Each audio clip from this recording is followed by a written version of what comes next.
ധന്യനാകുന്ന യേശു ക്രിസ്തുവിൻ നാമത്തിൽ നിങ്ങൾക്കെല്ലാവർക്കും എൻ്റെ സ്നേഹവന്ദനം അറിയിക്കുന്നു. ഈ യൂട്യൂബിൽ ഞങ്ങളെ വാച്ച് ചെയ്യുന്ന, ഞങ്ങളെ കേട്ടുകൊണ്ടായിരിക്കുന്ന ലോകത്തിൻ്റെ വിവിധ ഭാഗങ്ങളിൽ നിന്ന് ഈ സന്ദേശത്തിലേക്ക് പ്രവേശിച്ചിരിക്കുന്ന നിങ്ങൾക്കെല്ലാവർക്കും ഒരു അനുഗ്രഹീതമായ ഒരു പ്രഭാതം, ഒരു ശുഭദിനം ഞാൻ നിങ്ങൾക്കെല്ലാവർക്കും ആശംസിക്കുന്നു. കർത്താവ് ഇന്ന് അതിശക്തിയോടെ നിങ്ങളോട് സംസാരിക്കുന്ന ഒരു ദിവസമായിരിക്കുമെന്ന് ഞാൻ ഉറപ്പ് തരുന്നു. എൻ്റെ ഇന്നത്തെ പ്രാർത്ഥനയിൽ ദൈവാത്മാവ് വളരെ ആഴമേറിയതും എന്നാൽ അതിതീവ്രമായി ചിന്തിക്കേണ്ടതുമാകുന്ന, വളരെ ഗഹനമായി മനസ്സിലാക്കേണ്ടുന്ന ഒരു തിരുവെഴുത്തിനെക്കുറിച്ച് എന്നോട് സംസാരിച്ചു. ആ തിരുവെഴുത്താണ് ഇന്ന് ഞാൻ നിങ്ങളുടെ മുമ്പിൽ വളരെ പ്രാർത്ഥനയോടും വിശ്വാസത്തോടും കൂടെ ഞാൻ കൊണ്ടുവരുന്നത്. ദൈവം ഒരുവന്റെ ശത്രുവാകുന്ന നിമിഷം ഏതാണ്? നമുക്ക് ആശ്രയിക്കാൻ ആകെ ഈ ഭൂമിയിൽ വിശ്വസ്തനെന്ന് പറയുന്നത് ദൈവമാണ്. മനുഷ്യൻ കൈകൾ മടക്കിയാലും കർത്താവ് കൈകൾ പിൻവലിക്കത്തില്ല എന്നുള്ള വിശ്വാസത്തിലാണ് ഓരോ ഭക്തനും ജീവിക്കുന്നത്.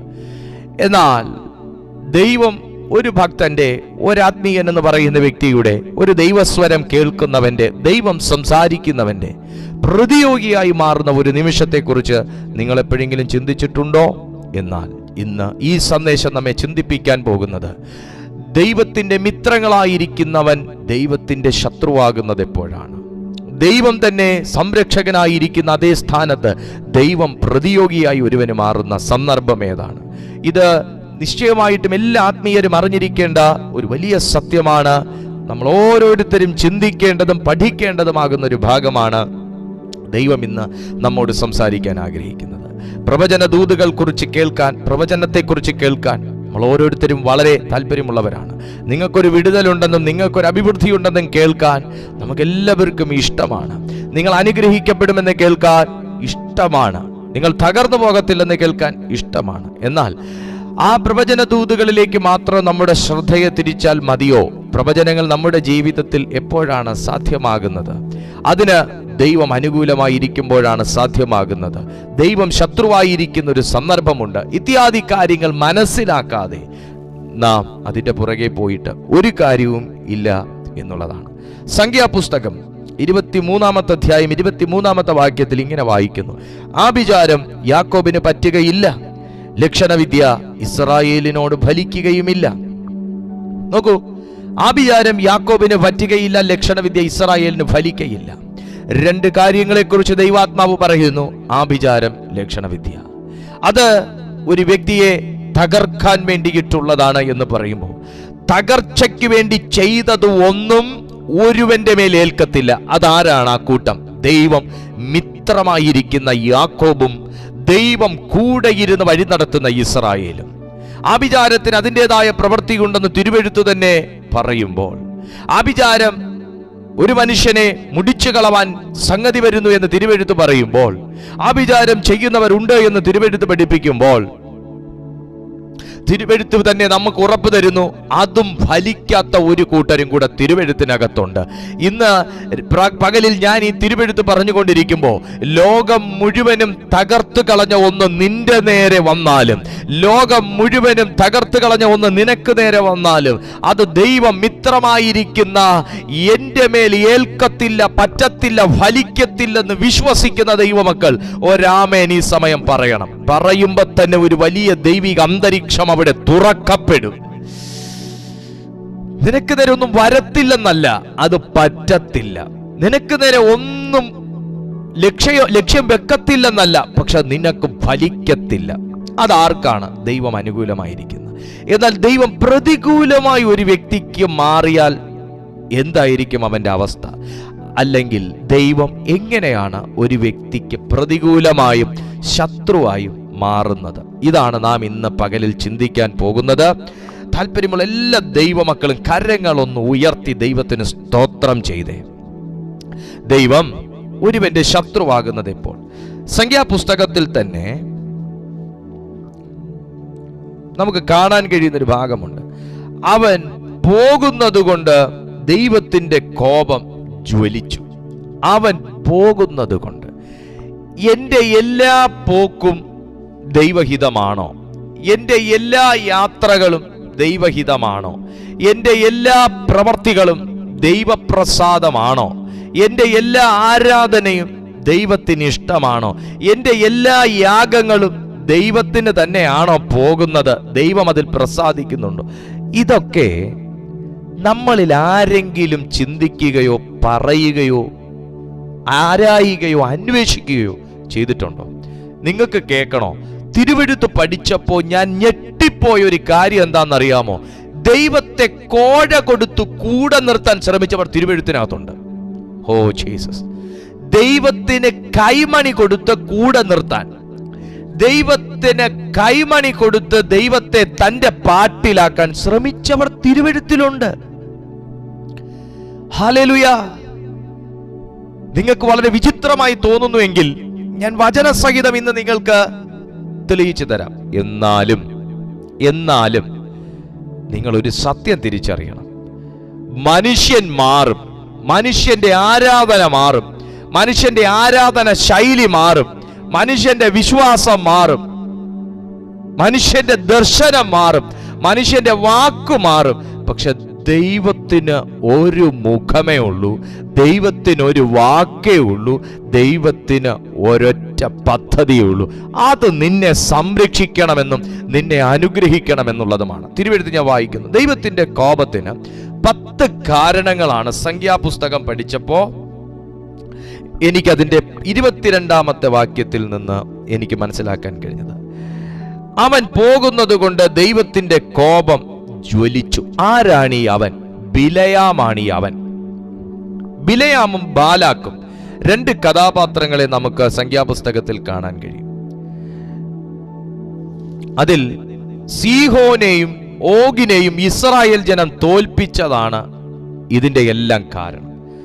ഇസ്രായേൽ ജനത്തെക്കുറിച്ച് നിങ്ങൾ മനസ്സിലാക്കുമ്പോൾ അവർ പാപികളാണ്, അവർ പാപം ചെയ്തു, ദൈവത്തിന് നേരെ മറുതലിച്ചവരാണെങ്കിലും ദൈവം സ്നേഹിക്കുന്ന ഒരു കൂട്ടമായിരുന്നു. അതുകൊണ്ട് ആഭിചാരം യാക്കോബിന് പറ്റത്തില്ലെന്നും ലക്ഷണവിദ്യ ഇസ്രായേലിന് ഏൽക്കത്തില്ലെന്നും പറഞ്ഞു. ഞാനൊരു ദൂത് പറയട്ടെ. എന്തിന് ബാലാക്ക് ഇസ്രായേലിനെ ഭയപ്പെട്ടു? ഇപ്പൊ അവരെ തകർക്കാൻ ബിലയാമെന്ന് പറഞ്ഞ ഒരുവനെ കൂടെ കൂട്ടിയിട്ടുണ്ട്. അവരെ തകർക്കാൻ ഒന്നിനാലും പറ്റത്തില്ലെന്നും അതുകൊണ്ട് ആഭിചാരം ചെയ്തും ശപിച്ചും ഈ ജനത്തെ തകർക്കണമെന്നും അതിനുവേണ്ടി ഞാൻ എത്ര പണം വേണേലും മുടക്കാൻ തയ്യാറാന്നുമാണ് ഇപ്പൊ പറഞ്ഞ് ഒത്തുകൂടെ കൂട്ടിയിരിക്കുന്നത്. ഞാനൊരു ദൂത് പറയാൻ തയ്യാറാകുന്നു. എന്റെ ചോദ്യം, ബാലാക്കിനെ പോലെ ഒരു വ്യക്തി ഇസ്രായേലിനെ പോലെ ഒരു നിരായുധരെ എന്തിനു ഭയപ്പെടണം? ആളിന്റെ വലിപ്പത്തിലല്ല, ആത്മാവിന്റെ പെരുപ്പത്തിലാ കാരണമെന്ന് പറയുന്നത് ഇതാ. ഇസ്രായേലിന്റെ ചരിത്രം നോക്കുകയാണെങ്കിൽ സീഹോനെയും ഓഗിനെയും വരെ തോൽപ്പിച്ച് ദൈവം കൂടെ നിന്ന് ജയിപ്പിച്ച ഒരു കൂട്ടമാണ്. സഹോദരി, എന്തിന് നിനക്ക് നേരെ ഇത്രയും ശത്രുക്കൾ എഴുന്നേൽക്കുന്നു എന്നും എന്തിന് നിനക്ക് നേരെ ഇത്രയും ദുരുപായം ജനം പ്രയോഗിക്കുന്നു എന്നും എന്തിന് നിനക്കെതിരെ ഇത്രയും കുപ്രചരണങ്ങൾ നടത്തുന്നു എന്നും എന്തിന് താങ്കളെ വകവരുത്താനും താങ്കളെ ജീവിക്കാൻ അനുവദിക്കാതെയും ഇത്രത്തോളം മാനസികമായി പീഡിപ്പിക്കുന്നു എന്നും ചോദിച്ചാൽ കാരണം ഇത്രയേ ഉള്ളൂ. ദൈവം കൂടെ ഇരുന്ന് ഓരോ ദിവസവും കടത്തി വിടുന്ന ഒരു കുടുംബമാണ് നിന്റേത്. നീ ദൈവത്താൽ നടത്തപ്പെടുന്നു എന്നും താങ്കൾ ദൈവത്താൽ ഉപയോഗിക്കപ്പെടുന്നു എന്നും താങ്കൾ കൈകൾ ഉയർത്തിയാലും ഒരു ശക്തി വ്യാപരിക്കുന്നു എന്നും താങ്കൾ വായികൾ തുറന്നാലും ഒരു അഗ്നി കത്തുന്നു എന്നുമൊക്കെ പ്രാർത്ഥിക്കുകയും സ്തോത്രം ചെയ്യുകയും ചെയ്യുന്ന താങ്കൾ അറിയുന്നില്ലെങ്കിലും ആത്മമണ്ഡലത്തിൽ നിൽക്കുന്ന ആമേൻ ആത്മാക്കൾ അതൊക്കെ തിരിച്ചറിയുന്നുണ്ട്. അവയ്ക്കൊക്കെ അത് തട്ടുകൊള്ളുന്നുണ്ട്. അതുകൊണ്ട് നിന്നെ ഭയമാണ്, നീ നിരായുധനാണ്, പക്ഷെ നീ ആത്മാവിൽ ആയുധധാരിയാണെന്ന് പ്രിയപ്പെട്ട സുഹൃത്തെ ഇന്ന് പ്രഭാതത്തിൽ താങ്കൾ തിരിച്ചറിയുക.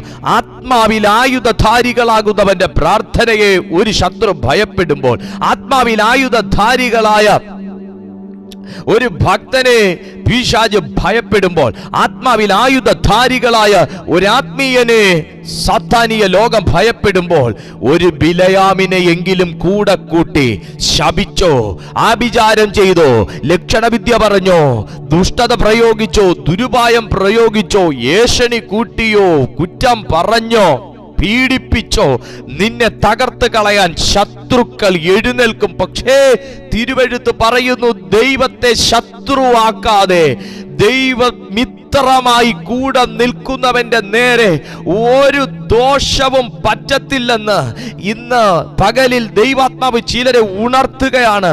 കുഞ്ഞെ, നീ സാത്താന്റെ കൂട്ടിനകത്തായിരിക്കാം ഗതികേട് കൊണ്ട് താമസിക്കുന്നത്.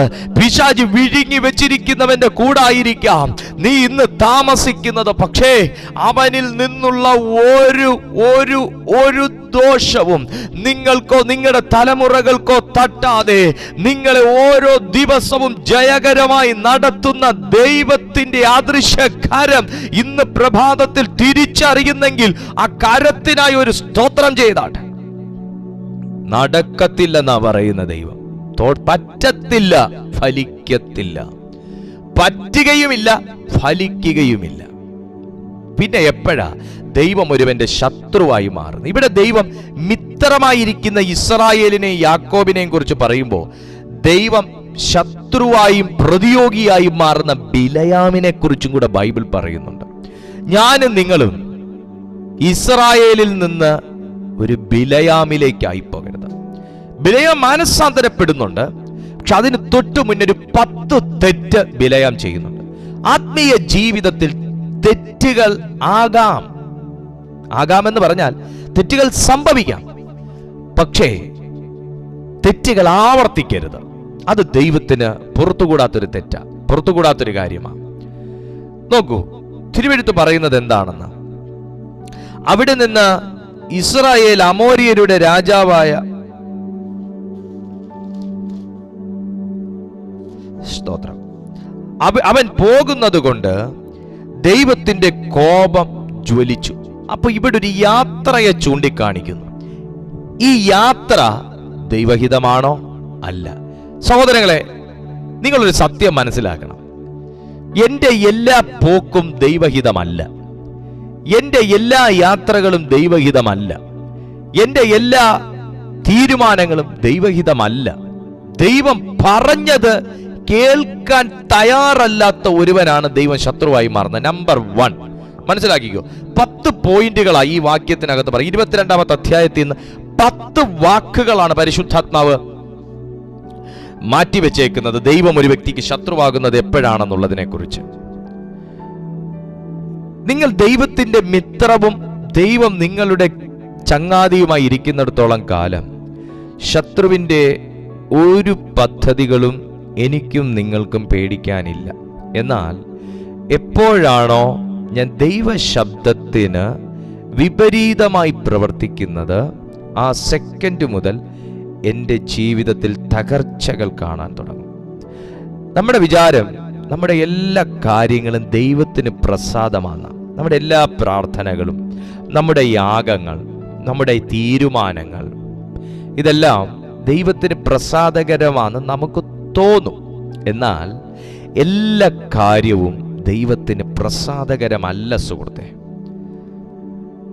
ദൈവം ഒരു വ്യക്തിക്ക് ശത്രുവായി മാറാൻ പിശാച് ആദ്യം ചെയ്യുന്നൊരു കാര്യം എന്താന്ന് ചോദിച്ചാൽ, ദൈവത്തിൽ നിന്ന് നിന്നിലേക്ക് വരുന്ന സിഗ്നൽസ് ബ്ലോക്ക് ചെയ്യും. എനിക്ക് ഒരുപാട് പേരുടെ ജീവിതത്തെക്കുറിച്ച് എനിക്കറിയാം. റീസെൻ്റ്ലി കുറേ കാര്യങ്ങൾ ഞാൻ കളക്ട് ചെയ്തു. എന്താന്ന് ചോദിച്ചാൽ, ഒരുപാട് പേരും പ്രാർത്ഥിക്കാൻ വിളിക്കുമ്പോൾ അവർക്ക് വേണ്ടത് ഇതാണ്: ദൈവശബ്ദം എന്ന പേരിൽ ഒരു മാനുഷിക ആലോചന, ദൈവശബ്ദം എന്ന പേരിൽ ഒരു മനുഷ്യന്റെ തോന്നൽ. അഡ്മിഷനെ കുറിച്ചാണെങ്കിലും അവർക്കൊരു മനുഷ്യന്റെ വാക്ക് മതി, അത് ദൈവാലോചനയാണെന്ന് പറഞ്ഞാൽ മതി. ദൈവമക്കളെ, നമ്മളെക്കുറിച്ചുള്ള ദൈവത്തിന്റെ കോൺസെപ്റ്റ് അതല്ല. നമ്മൾ ബുദ്ധിയുള്ള ആരാധനയായി മാറണമെന്ന് ദൈവം ആഗ്രഹിക്കുമ്പോൾ നാം മന്ദബുദ്ധികളെ പോലെ പ്രവർത്തിക്കരുതെന്ന് തിരുവെഴുത്ത് താക്കീത് തരുന്നു. ബിലയാമിനോട് വ്യക്തമായി ദൈവം സംസാരിച്ചു. 12-ാമത്തെ വാക്യത്തിലൂടെ ദൈവം ബിലയാമിനോട്, നീ അവരോട് കൂടെ പോകരുത് ബിലയാമേ, ആ ജനത്തെ, അതായത് ഇസ്രായേലിനെ ശപിക്കുകയും അരുത്, അവർ അനുഗ്രഹിക്കപ്പെട്ടവർ ആകുന്നു എന്ന് കൽപ്പിച്ചു. ദൈവം ബിലയാമിനോട് നിങ്ങൾ നമ്മുടെയൊക്കെ ഒരു ചിന്തയുണ്ട്, എന്താണെന്നറിയാവോ?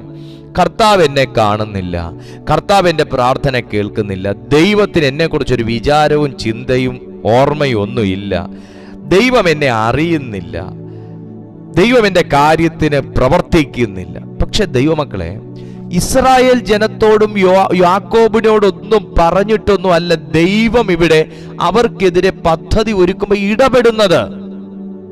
നിനക്കെതിരെ ആഭിചാരകൻ അവന്റെ കോട്ടയ്ക്കകത്തിരുന്ന് മന്ത്രവാദം ചെയ്യുമ്പോ തന്നെ അവന്റെ അകത്ത് തീ കത്തുന്നുണ്ടെന്നാ ഞാൻ ഇന്ന് പകൽ പറയുന്നതിന്റെ സാരം.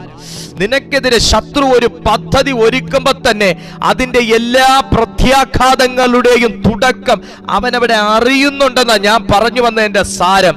ഇവിടെ ഇസ്രായേലിനെയും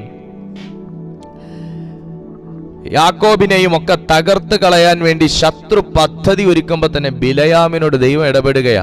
താക്കീത് ഞാൻ തന്നേക്കുവാ, ആ ജനത്തെ തൊടല്ല.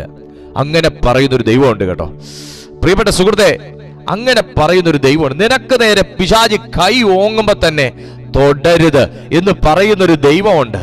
നിങ്ങൾക്ക് നേരെ പിശാചി പദ്ധതി ഒരുക്കുമ്പോ തന്നെ തൊടരുത് എന്ന് പറയുന്നൊരു ദൈവമുണ്ട്. ഇടപെടുന്നുണ്ട് ദൈവം പലയിടത്തും, നമ്മൾ അറിയുന്നില്ല. തൊടുന്നുണ്ട് ദൈവം പലരെയും, നമ്മൾ അറിയുന്നില്ല. അവർ അനുഗ്രഹിക്കപ്പെട്ടവരാകുന്നു. എന്റെ ചോദ്യം ഇതാണ്, ദൈവം തന്നെ പറയുന്നു ആ ജനം അനുഗ്രഹിക്കപ്പെട്ടവരാകുന്നു. പക്ഷെ ബൈബിൾ പറയുന്നു അവർക്കെതിരെ ആഭിചാരകനുണ്ട്, അവർക്കെതിരെ ലക്ഷണവിദ്യ പറയുന്നവരുണ്ട്, അവരെ തകർത്ത് കളയാൻ നോക്കുന്നവരുണ്ട്, അവരെ ഇപ്പോൾ തന്നെ നിർമൂലമാക്കണമെന്ന് പറയുന്നവരുണ്ട്, അവരെ ശപിക്കണമെന്ന് പറഞ്ഞ് ശപിപ്പിക്കാൻ വേണ്ടി ബിലയാമിനെ ബാലാക്ക് വിലയ്ക്ക് വാങ്ങാൻ വേണ്ടി നിൽക്കുന്നുണ്ട്. എന്നിട്ടും ബൈബിൾ പറയുന്നു അനുഗ്രഹിക്കപ്പെട്ടവരാണ്. ഹല്ലേലൂയ. സഹോദരാ സഹോദരി, പോരാട്ടം തീർന്നിട്ടല്ല നീ അനുഗ്രഹിക്കപ്പെട്ടവനാന്ന് പറയുന്നത്. ശത്രു മുഴുവനും തകർന്ന് മണ്ണടിഞ്ഞിട്ടല്ല ഞാനും നിങ്ങളും അനുഗ്രഹിക്കപ്പെട്ടവനാന്ന് പറയുന്നത്.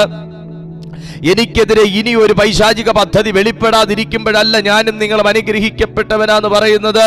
ബൈബിൾ പറയുന്നു, എന്റെ ബൈബിൾ പറയുന്നു, അതൊക്കെ ഒരു വഴി നടക്കുമ്പോഴും അതിന്റെ നടുവിൽ അവനെ തൊടരുതെന്നും അവന്റെ മേൽ നീ ദുരുപായം പ്രയോഗിക്കരുതെന്നും അവൻ എന്റേതാണെന്നും അവളെ ഞാൻ സംരക്ഷിക്കുകയാണെന്നും നടുവിൽ നിന്നുകൊണ്ട് ഉച്ചത്തിൽ വിളിച്ചു പറയുന്ന ഒരു ദൈവമുള്ളത് കൊണ്ടാണ് ഞാനും നിങ്ങളും അനുഗ്രഹിക്കപ്പെട്ടിരിക്കുന്നത്. നിന്റെ തൊഴിൽ സ്ഥാപനത്തിൽ നിനക്കെതിരെ ദുരുപായം പ്രയോഗിക്കാൻ ആള് കാണും, നിന്റെ തൊഴിൽ തട്ടിമാറ്റാനും തട്ടിയെടുക്കാനും ആള് കാണും, നിന്റെ സ്ഥാനമാനങ്ങളെ തട്ടിപ്പറിക്കാൻ ആള് കാണും, നിങ്ങളുടെ പ്രോഗ്രസിനെ തടയാൻ ആള് കാണും, നിങ്ങളുടെ വിടുതലിനെ തടയാൻ ശത്രു കാണും. അതൊന്നും മാറുമ്പോഴല്ല തിരുവെഴുത്ത് പ്രകാരം ഞാൻ അനുഗ്രഹിക്കപ്പെടുന്നത്. എന്നു മുതൽ ദൈവത്തിന്റെ കണ്ണെന്നെ കണ്ടോ, ദൈവത്തിന്റെ വായ് എന്നെ പേർ ചൊല്ലി വിളിച്ചോ, അന്ന് മുതൽ ഞാൻ അനുഗ്രഹിക്കപ്പെട്ടവനാണ്. തിരുവെഴുത്ത് പറയുന്നു ഞാൻ അനുഗ്രഹിക്കപ്പെട്ടവനാണ്. ഇന്ന് വിശ്വസിക്കുന്നവർ ഇതിനകത്തുണ്ടെങ്കിൽ ഒന്ന് ഈ ദൈവശബ്ദത്തിന് പ്രതികരിച്ചു തുടങ്ങിയേ. ഈ വചനത്തിന് നീ പ്രതികരിക്കുമ്പോൾ തന്നെ നിന്നെ ശാപഗ്രസ്തനാക്കാൻ വേണ്ടി പദ്ധതിയിട്ടിരിക്കുന്ന സകല ദുരുപായങ്ങളും യേശുവിന്റെ നാമത്തിൽ തകരട്ടെ. Glory to Jesus. Hallelujah. അവർ അനുഗ്രഹിക്കപ്പെട്ടവനാണ്.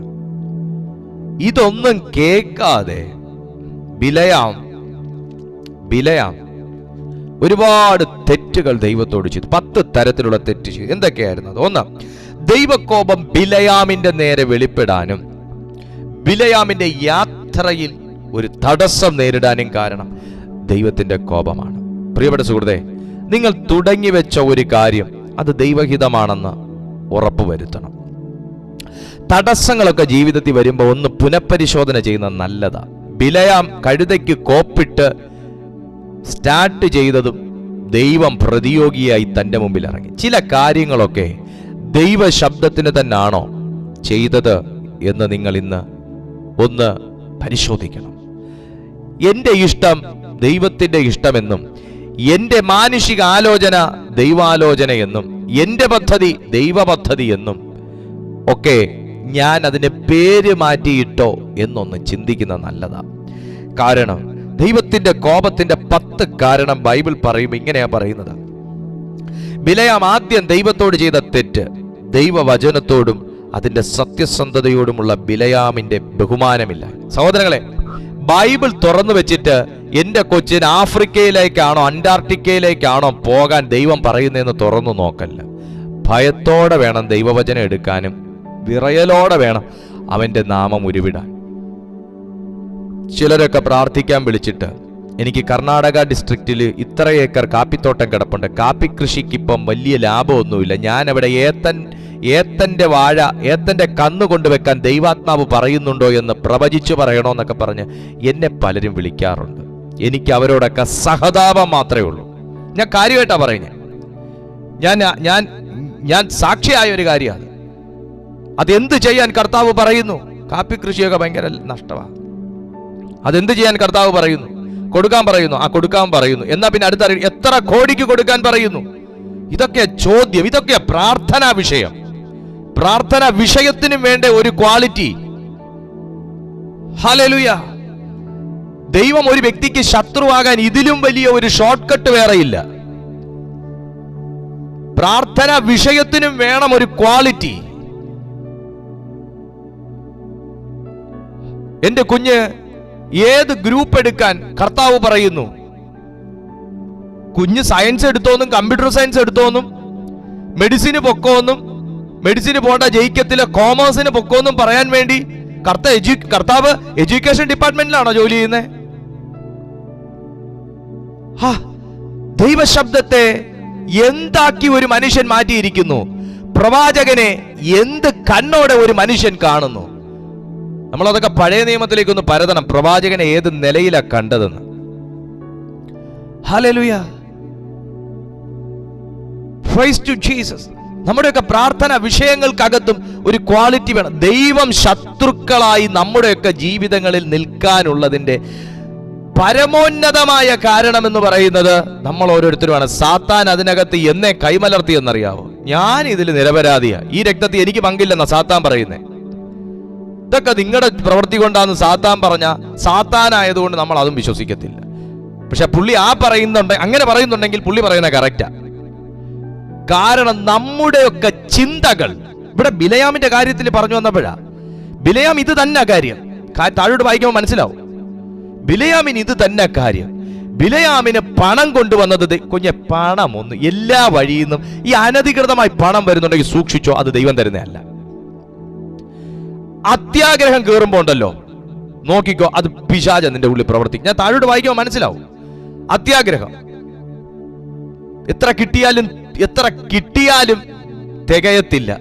എത്ര പ്രവാചകന്മാർ പ്രവചിച്ചാലും ദാഹവും തീരത്തില്ല, കൊതിയും തീരത്തില്ല. ഇതെല്ലാം പൈശാചിക ശക്തികളിൽ നിന്ന് ഉരുത്തിരിയുന്ന വിശ്വാസങ്ങളാണ്. വിശ്വാസമൊക്കെ തന്നെ കാര്യമൊക്കെ ശരിയാ. നിങ്ങൾക്കത് കേട്ടാലേ സ്വസ്ഥത വരുവുള്ളൂ എന്നുള്ളൊരു വിശ്വാസം, അത് ദൈവത്തിൽ നിന്നല്ല. ഈ പ്രവാചകൻ, ആ പ്രവാചകൻ, ഇതാ യേശു ചോദിച്ചേ, ആക്ച്വലി ജനം എന്നെ എന്തെന്ന് പറയുന്നു? കർത്താവിനൊന്ന് അറിയണമായിരുന്നു. ഒരാൾ പറഞ്ഞു അതോ അത് ഈ പ്രവാചകൻ, മറ്റേ ആൾ പറഞ്ഞു അത് ആ പ്രവാചകൻ. ഇവർക്കൊക്കെ പ്രവാചകൻ മതി. അയാൾ പ്രവചിക്കുവോ? കഴിഞ്ഞ ദിവസം ഒരാൾ മെസ്സേജ് ഇട്ട് ചോദിക്കുക, വിശ്വസിക്കാൻ കൊള്ളാമെന്നുള്ള ഒരു നല്ല പ്രവാചകന്റെ ഫോൺ നമ്പർ സെൻഡ് മീ. ഞാൻ ഇതിനൊക്കെ എന്തോ മറുപടിയാ പറയേണ്ടതെന്നാ ഞാൻ ആലോചിക്കുന്നത്. അവര് കേൾക്കുന്നുണ്ടെങ്കിൽ കർത്താവിന്റെ നാമത്തിൽ തിരുത്തപ്പെടട്ടെ. ഇത്രയും വർഷവും പ്രവചനം കേട്ടു, ഒരെണ്ണം പോലും ജീവിതത്തിൽ നിറവേറിയില്ല. ഇത്രയും മാത്രമേ ചിന്തിക്കേണ്ടൂ. പ്രവചനം ജീവിതത്തിൽ നിറവേറാത്തത് എന്തുകൊണ്ട്? കാരണങ്ങൾ പലതിൽ ഒന്ന് ഇത് തന്നെയാണ്. ഇത്ര കേട്ടാലും മതി വരൂല.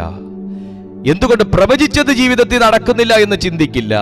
ദൈവം ഒരുവന്റെ ശത്രുവാകാൻ ഇതിലും വലിയ മാർഗം ഇനി തിരയണോ? ദൈവമക്കളെ, ബുദ്ധിയുള്ള ആരാധനകളായി നമുക്ക് എല്ലാവർക്കും മാറാം. ദൈവവചനം ഓരോ ദിവസവും ധ്യാനിക്കുമ്പോഴും ഇങ്ങനെയുള്ള തിരുത്തപ്പെടലുകൾ ആവശ്യമാണ്. തിരുത്തപ്പെടലുകൾ ആവശ്യമാണ്. എപ്പോഴും അനുഗ്രഹമെന്നും എപ്പോഴും അതൊന്നും ഇതൊന്നും ഒക്കെ പറഞ്ഞു നമുക്കൊക്കെ സുഖം പിടിച്ചുപോയി. പക്ഷെ കേട്ട അനുഗ്രഹം എവിടെ? എന്താ നിങ്ങളത് ചിന്തിക്കാതെ? കേട്ട പ്രവചനം എവിടെ? ദൈവദാസന്മാർ പറഞ്ഞ ആലോചനകൾ എവിടെ? ആ ദൂതുകൾ നിങ്ങൾ വിശ്വസിക്കുന്നുവെങ്കിൽ ആത്മമണ്ഡലത്തിൽ നിന്ന് ഇന്ന് പ്രഭാതത്തിൽ അത് കുറവ് തീർത്ത് പിടിച്ചെടുക്കാൻ വേണ്ടി തയ്യാറാകാൻ നമുക്ക് ഒരുമിച്ച്. ഹല്ലേലൂയ. അപ്പൊ 10 തരത്തിലുള്ള കാര്യത്തിൽ ഒന്ന്, ദൈവവചനത്തോടും അതിന്റെ ദൈവവചന നമുക്കില്ലെങ്കിലും ദൈവവചനത്തിനൊരു സത്യസന്ധതയുണ്ട്. മനസ്സിലാക്കണം. നമുക്ക് സത്യസന്ധത വേണം. ജീവിതത്തിൽ സത്യസന്ധത വേണം. ഒന്ന് പറഞ്ഞേ, എനിക്കൊരു നേര് വേണം.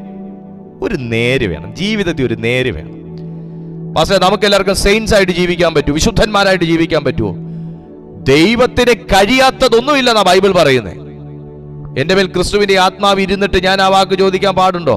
എനിക്ക് സെയിൻസ് ആയിട്ട് ജീവിക്കാൻ പറ്റുമോ? എല്ലാവർക്കും ക്രിസ്തുവിന്റെ ആത്മാവ് എൻ്റെ മേലിരിക്കുന്നേ. അപ്പൊ ദൈവവചനത്തോട് അതിന്റെ സത്യസന്ധതയോടും അനീതി പുലർത്തിയത് ബിലയാമിന്റെ ജീവിതത്തിൽ ആദ്യത്തെ ദൈവകോപം വെളിപ്പെടാൻ കാരണം. ദൈവം ശത്രുവാകാൻ ഉള്ള കാരണം അതാ. 2, പ്രതിഫലത്തിന് വേണ്ടിയുള്ള അവന്റെ അത്യാഗ്രഹം. ആഗ്രഹമല്ല, അത്യാഗ്രഹം. കിട്ടിയാലും കൂട്ടി വെച്ചാലും ഒരു പ്രയോജനത്തിന് വേണ്ടി ഇറക്കാത്ത മനുഷ്യര് നമുക്കിടയിലുണ്ട്, ഈ ലോകത്തിലുണ്ട്.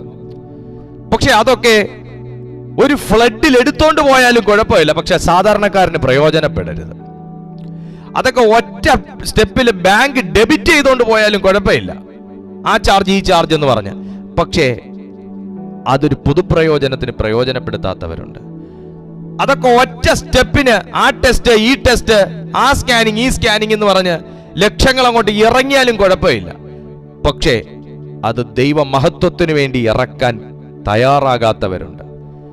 ചിന്തിക്കണം. ദൈവം ഒരുവന്റെ ശത്രു ആകുന്നത് എപ്പോ? അത്യാഗ്രഹം കാണിക്കുമ്പോൾ. തിരുവെഴുത്ത് പറയുന്നത് 7-ാമത്തെ വാക്യം, 22-ാമത്തെ സംഖ്യാപുസ്തകം 22 അതിന്റെ 7-ാമത്തെ വാക്യം പറയുന്ന കേട്ടോ.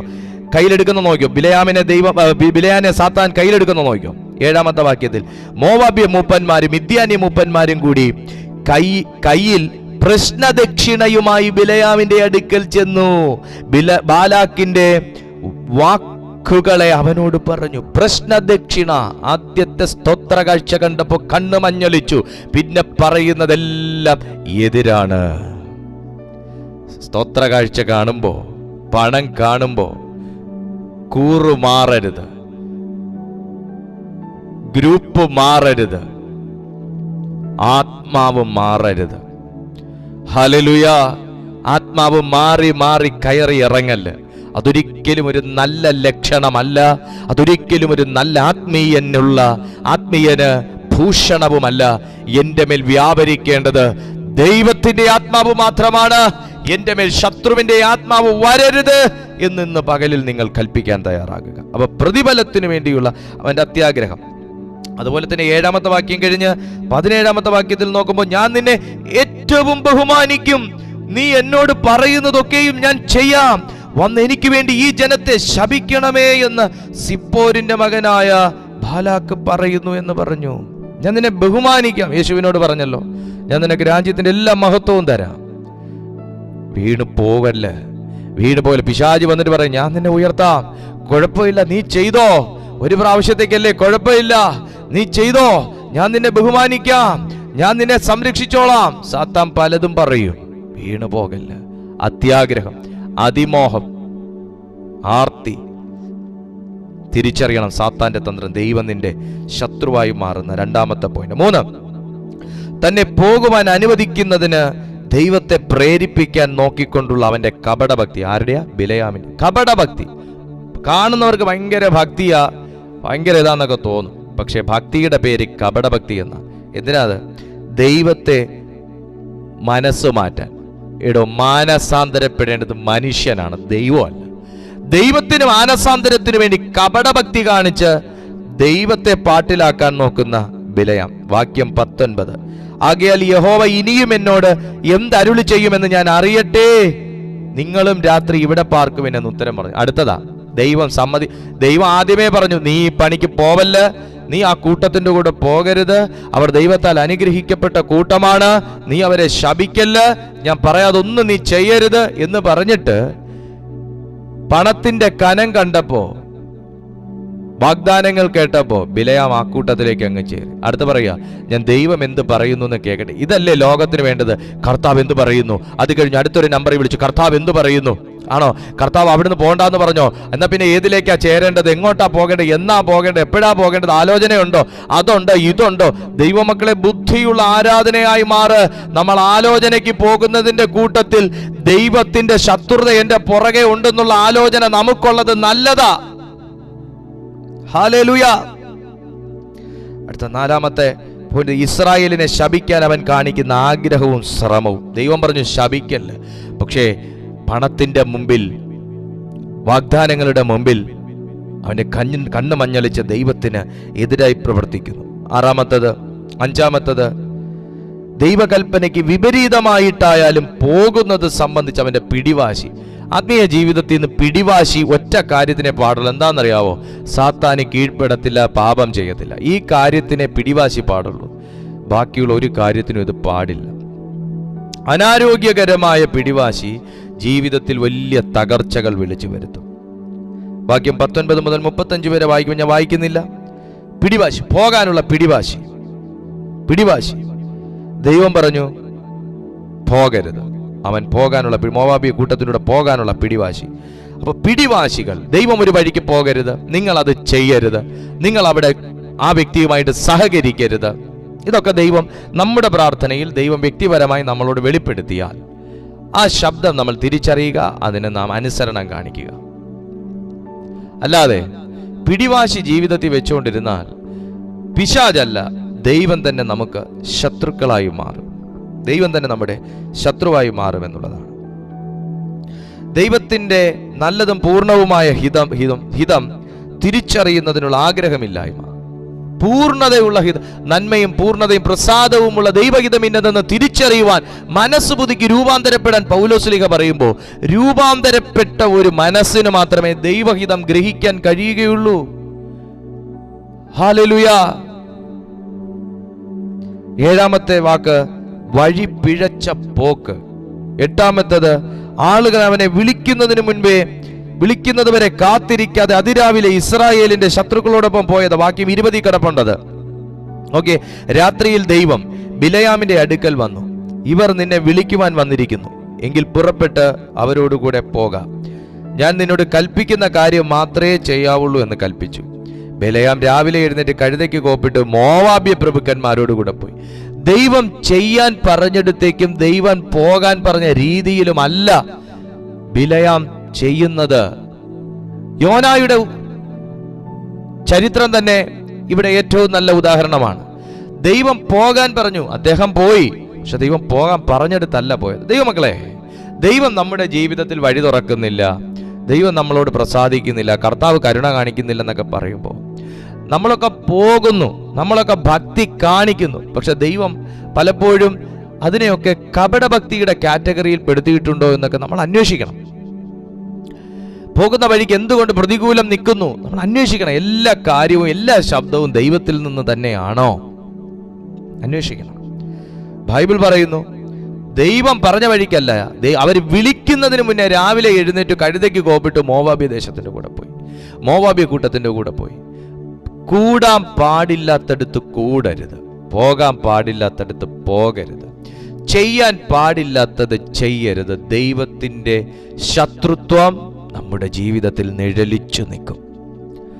നമ്മുടെ പ്രവർത്തികൾ അത് ദൈവത്തിന് ഹിതകരമാണോ എന്ന് ഇന്ന് പ്രഭാതത്തിൽ നാം ഓരോരുത്തരും പരിശോധിക്കണം. നമ്മുടെ യാത്രകൾ, നമ്മുടെ ബന്ധങ്ങൾ, നമ്മുടെ തീരുമാനങ്ങൾ,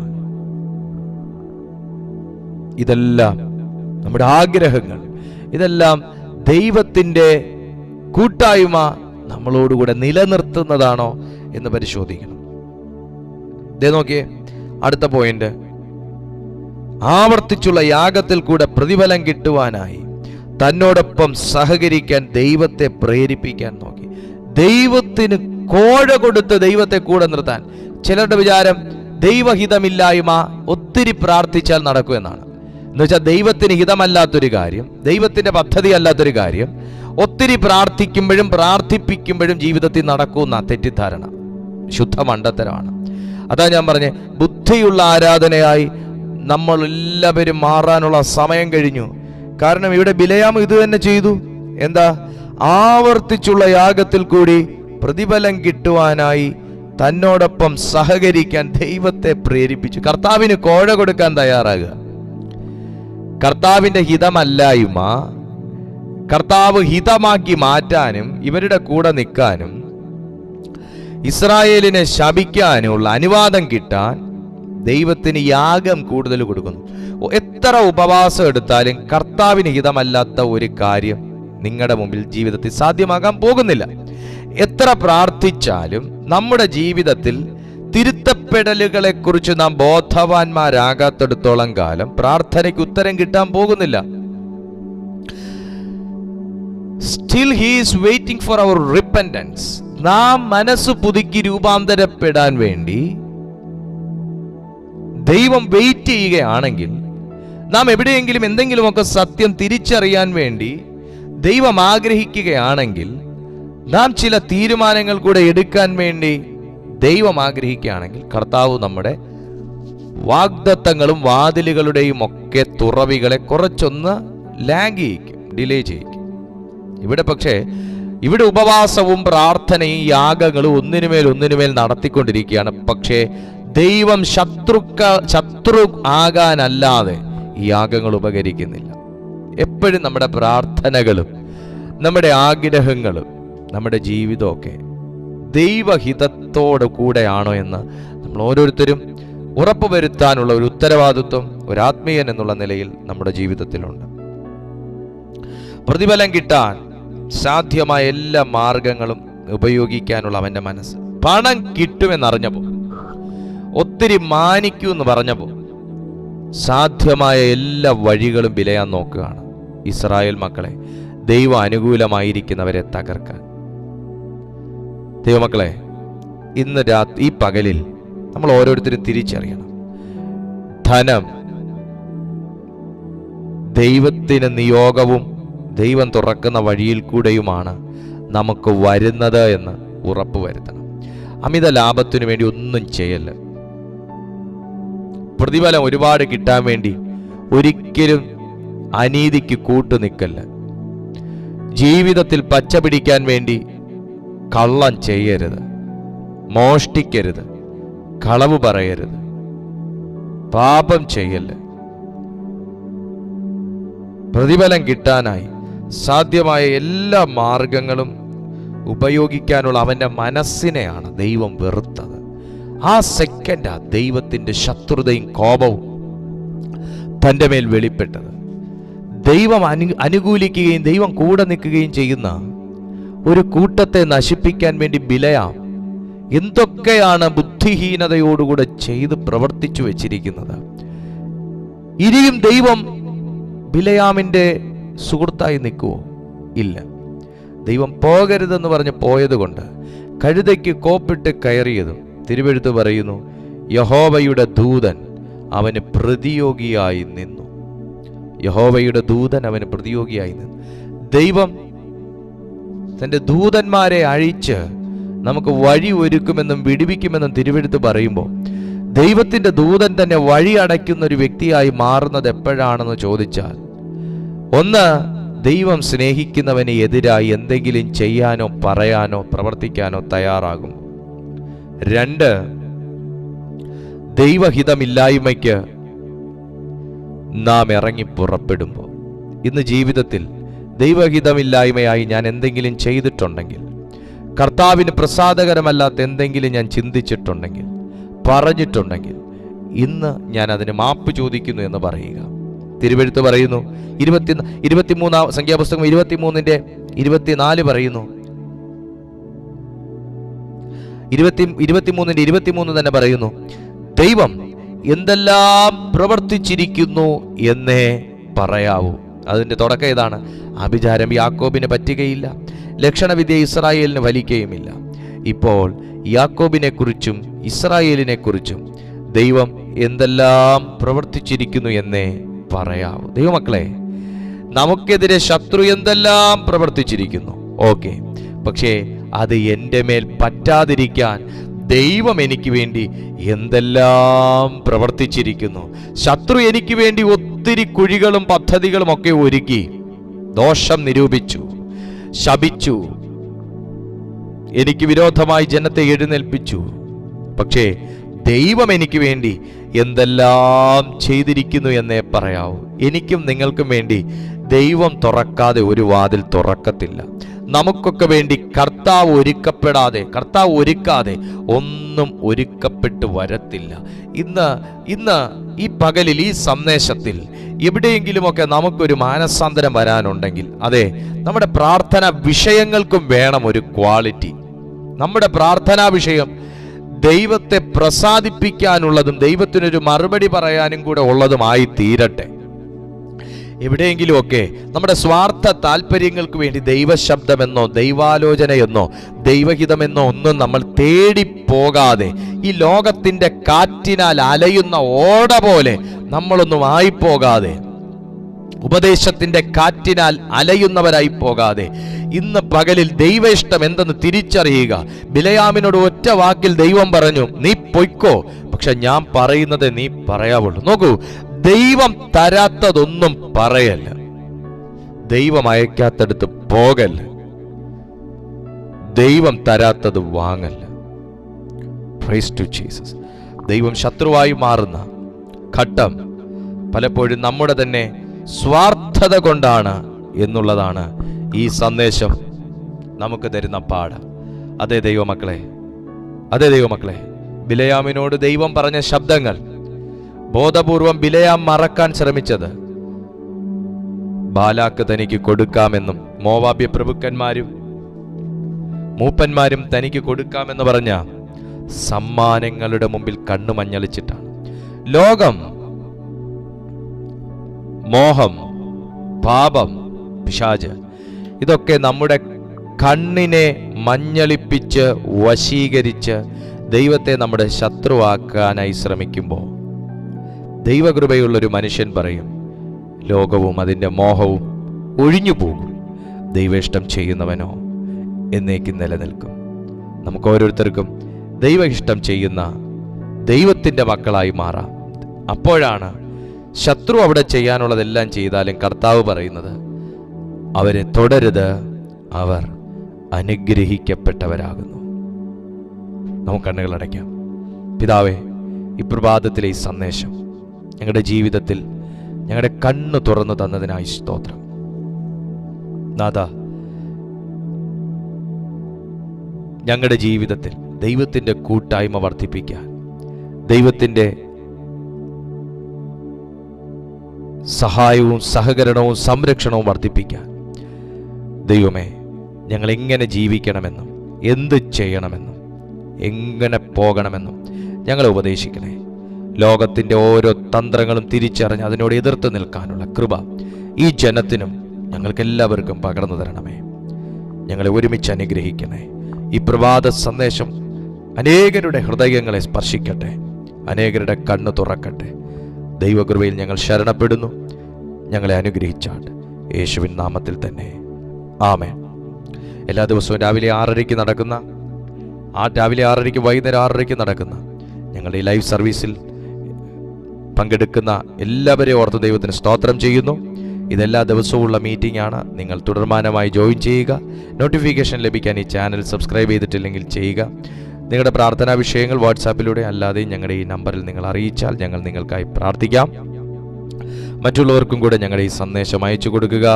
കർത്താവ് നിങ്ങളെ സഹായിക്കട്ടെ, ശക്തീകരിക്കട്ടെ. ഒരിക്കൽ കൂടെ നിങ്ങൾക്ക് എല്ലാവർക്കും ഒരു ശുഭദിനം ഞാൻ ആശംസിക്കുന്നു. ദൈവം നിങ്ങളെ വഴി നടത്തട്ടെ. ദൈവത്തിൻ്റെ കൂട്ടായ്മയിൽ നമുക്ക് ഓരോരുത്തർക്കും മുമ്പോട്ട് പോകാൻ കഴിയട്ടെ. I bless you in Jesus almighty name. Amen.